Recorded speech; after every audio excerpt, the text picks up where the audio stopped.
California primary is on Tuesday. Hillary Clinton's campaign wants to avoid an embarrassing loss to Senator Sanders in the Golden State. A new Hoover Foundation poll shows that Clinton with a commanding lead, 51 to 38%, but last week another poll showed the Democratic candidates in a statistical dead heat.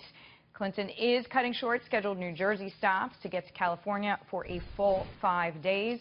With me now, former Republican presidential candidate, former Minnesota Governor Tim Pawlenty. He is a current Trump supporter.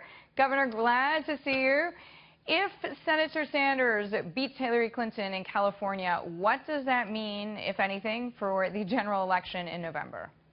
Well, if you accept the proposition that she's going to be the nominee, and I think that's clear that she will be, he's looking for leverage and the ability to advance some agenda or some position that I presume he's interested in. But winning California at least gives him the chance to go to those unpledged delegates, the so-called super delegates, in what I think is a rigged system, by the way, and try to say, hey, look, I won the biggest state.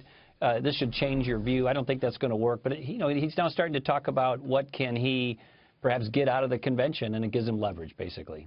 So it seems as if he wants, to your point, some sort of role, whether it's influencing policy or perhaps having a bigger say than he normally would have in a VP pick.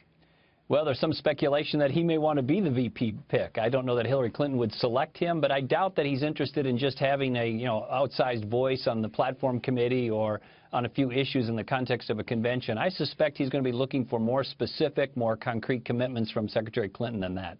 So, Governor, let me ask you, since we're speaking about Hillary Clinton and her candidacy, there's a new Rasmussen poll which shows 50% of all voters think she should continue to run even if she is indicted in connection to the email investigation. Does that surprise you at all?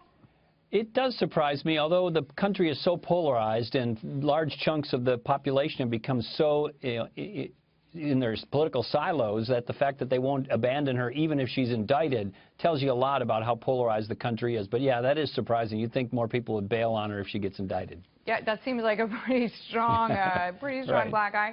But Clinton campaign chairman John Podesta, he has actually acknowledged that the private email system was a mistake, but separately he says she has taken responsibility for it. Well, her defense, Deirdre, for always been on a public relations level. They weren't labeled as secure, sensitive information at the time. But the fact of the matter is, given her position and her experience and her seasoning, she should have known that these were classified documents, so they didn't need to be labeled for her to know. And then if you recklessly stored them or knowingly transmitted them to somebody without the right security clearance, that's a violation. And I think the FBI is going to be in a very difficult spot because I think there was a violation.